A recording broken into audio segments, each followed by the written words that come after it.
Le but de ma conférence, qui avait pour thème l'avancée scientifique de l'Afrique, c'était de montrer que, on vous parle d'Einstein, on vous parle de Max Planck, mais aucun de ces gens n'a dépassé la science que vous avez dans le village, que le vieux a dans le village, que nos temples ont. Cette science-là, elle n'a jamais été dépassée. Et que tout ce que nous avons encore à faire connaître, voyez, comme ça sert des enjeux qui ne servent pas nos intérêts, c'est pour ça que la chose demeure cachée. Mais dans tous les domaines, voyez, il ne faut pas oublier que la graine de l'arbre de la science et de la connaissance, c'est l'Afrique qui l'a plantée. C'est l'Afrique qui l'a arrosée. C'est l'Afrique qui a fait qu'elle a porté tant de fruits. Inventer les mathématiques, l'astronomie, la médecine, le calendrier de 365 jours, la précision des équinoxes, les sciences que vous utilisez pour faire la caméra, l'informatique, les ordinateurs. Le nombre binaire informatique est né en Afrique. D'accord? L'ordinateur, on le voit avec le Fa. Le Fa est basé sur les nombres binaires. Donc toute la culture africaine est fondamentalement scientifique. On nous éloigne de cette culture pour ne pas qu'on en fasse notre colonne vertébrale pour être debout. Sur le plan de la spiritualité, les pères de l'Église étaient tous africains. Alexandre d'Alexandrie, Alexandrie c'est en Afrique. Clément d'Alexandrie, Alexandrie c'est en Afrique. Origène d'Alexandrie, Alexandrie c'est en Afrique. Ce sont des Africains qui ont pris le savoir des temples pour donner à des gens qui n'avaient pas de tradition religieuse, une tradition religieuse. Toutes les divinités que vous voyez dans la Bible sont des divinités africaines. Ce sont des divinités que les anciens utilisaient dans les cultes vaudous. On les a blanchis, ils font la même chose, mais vous ne voyez pas que c'est la même divinité parce qu'on ne connaît pas suffisamment nos fondements. Quand on a fait le rituel initiatique, on comprend des choses. Il faut se préparer pour aller faire le rituel. Il faut jeûner. Quand vous allez à la messe, il n'y a pas de préparation, il n'y a pas de jeûne. On peut aller danser dans une boîte de nuit et aller à la messe le dimanche matin. Vous voyez pas qu'il y a un problème? C'est antinomique par rapport à notre tradition. Nous, on a une tradition, on n'a pas de religion. Il faut être fidèle à nos traditions parce que c'est l'héritage de nos pères. Et cet héritage de nos pères, c'est le sang qui coule dans nos veines. On peut acheter à boire et à manger, mais il n'y a pas de magasin où on vend du sang. Ce sang-là vient de très loin. Et nous devons être fiers. Nous devons avoir notre colonne vertébrale et faire en sorte de ne jamais oublier qu'une pyramide, on dit qu'on a construit des pyramides, mais une pyramide, c'est des blocs de pierre qu'on a assemblés au même endroit. Chaque fois que nous sommes unis, nous sommes une pyramide. Vous voulez que nous soyons une pyramide? Soyons unis et nous serons une pyramide. Il faut faire deux choses. Il faut une reconquête économique.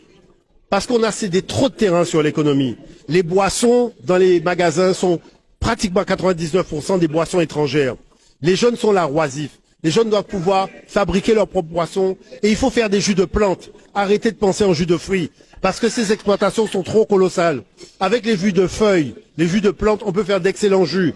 Regardez le bissap, regardez le mojito, tout ça. Il y a beaucoup d'autres jus de plantes à inventer. Et les jeunes peuvent le faire. On n'a pas besoin de grand espace pour mettre une boisson à base de plantes. Ça, ce sont des choses importantes. Et la renaissance, c'est de ne pas oublier que la matrice humaine de la connaissance, elle est africaine. Et que quand on ne sait pas, on va chercher. On vous dit oui, on a inventé la semaine de 10 jours, mais la semaine de 7 jours, c'est pas nous. Je vous ai démontré que la semaine de 7 jours est arrimée aux 7 planètes, qui sont arrimées aux 7 notes de musique. Parce que l'Africain, quand il a découvert ça, il a découvert un ensemble de choses. C'est ça qu'on appelle le génie africain, que les gens célèbrent dans notre dos. D'accord? Pourquoi la situation est comme celle-là? Parce que la chose qui se passe, c'est que Dieu a donné aux Africains toutes les richesses de la planète, les autres n'ont que des miettes. Et quand ils sont parmi nous, c'est pour nous braquer, nous raconter des sornettes.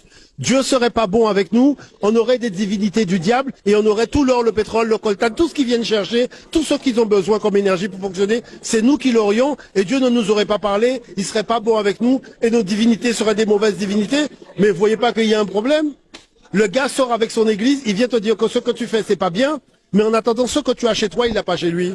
Et s'il est chez toi, c'est parce qu'il a pas ça chez lui, il est venu prendre ce que Dieu lui a pas donné. Après il te dit Dieu est bon. Dieu n'est pas bon avec tout le monde, manifestement, puisque lui il a rien. Vous voyez, son sous-sol est vide. Donc à partir de là, qu'est-ce qu'il fait? Il utilise la force pour voler ce que Dieu a donné aux Africains. C'est-à-dire que, vous savez, mon peuple a un genou au sol. Parce que on lui a donné tout simplement une lunette qui lui permet pas de voir clair. Il faut déjà voir clair en soi avant de voir clair. Quand tu vois plus clair en toi, c'est fini. Donc, La relève de l'Afrique passe par la relève des individus. N'oubliez pas que dans le dos, il y a ça, la colonne vertébrale. La colonne vertébrale, c'est pas simplement pour tenir le corps. Il y a une colonne vertébrale pour tenir le mental aussi. Et si on n'a pas de colonne vertébrale mentale, on sera jamais debout. On sera manipulable et manipulé par l'extérieur. Omotunde, c'est simplement parce qu'à 14 ans, j'ai demandé à mes enseignants quand est-ce qu'on va nous permettre d'apprendre l'histoire de l'Afrique. Arrivé au bac, j'ai vu qu'il n'y avait pas de projet d'apprentissage de rien sur l'Afrique.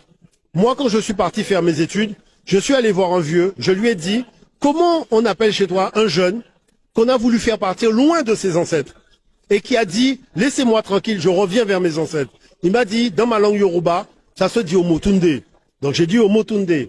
Après, le mouvement diopien a dit que quand les choses vont mal, il y a un individu auquel le roi fait appel pour expertiser le problème et trouver une solution.